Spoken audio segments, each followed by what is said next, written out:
Hi everyone, I'm Mike Zullas. I'm the chair of the Milton Select Board. I want to take a moment to talk about the proposed zoning at issue in the February 13th election. 57% of the zoning is in the Elliott Street Blue Hills Parkway area near the MBTA stations. And 43% of the zoning is in the East Milton Square Business District and Granite Ave area near the highway. Now, why the East Milton Square Business District? Because it's walkable to shops and because East Milton Square needs protection from overdevelopment and more traffic.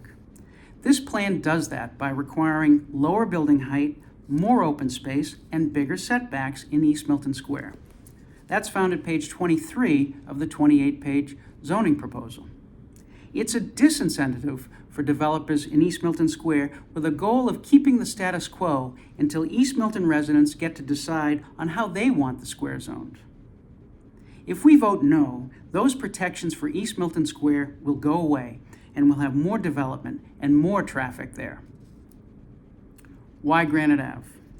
Because there are large non-residential lots there right next to the highway. If we zone for units there, we don't have to zone for them right in the middle of neighborhoods.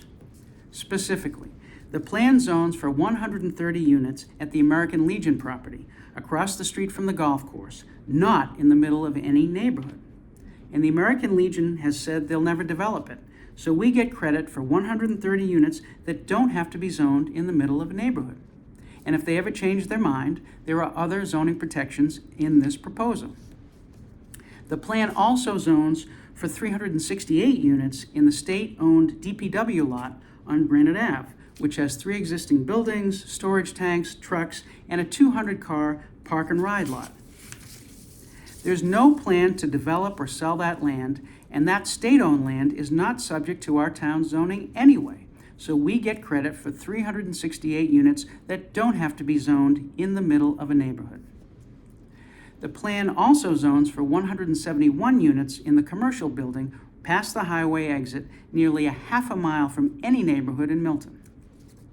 That's almost 700 units zoned in non-residential lots right next to the highway.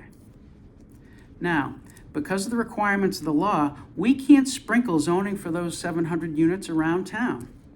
Those 700 units would have to be zoned in another 5-acre or more area in town. No one has proposed an alternative for that.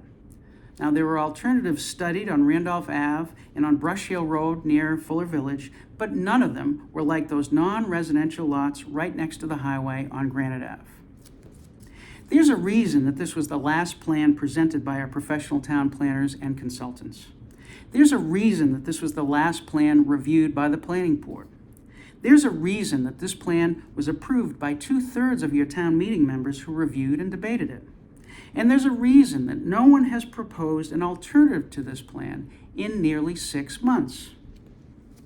Now, we've seen this movie before.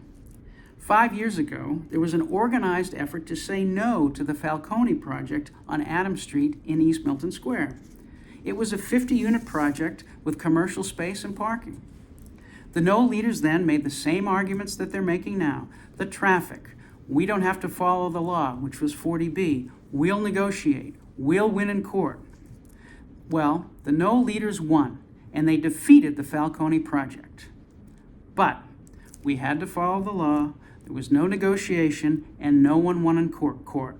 And the result of the no's winning was that a 50-unit project is now a 92-unit project on Adams Street with no commercial space and no parking. I fear that we'll see the same result in our town, and particularly in East Milton, if no wins again. A yes vote will protect East Milton Square from overdevelopment and more traffic, and a yes vote will protect the physical characteristics of our residential neighborhoods.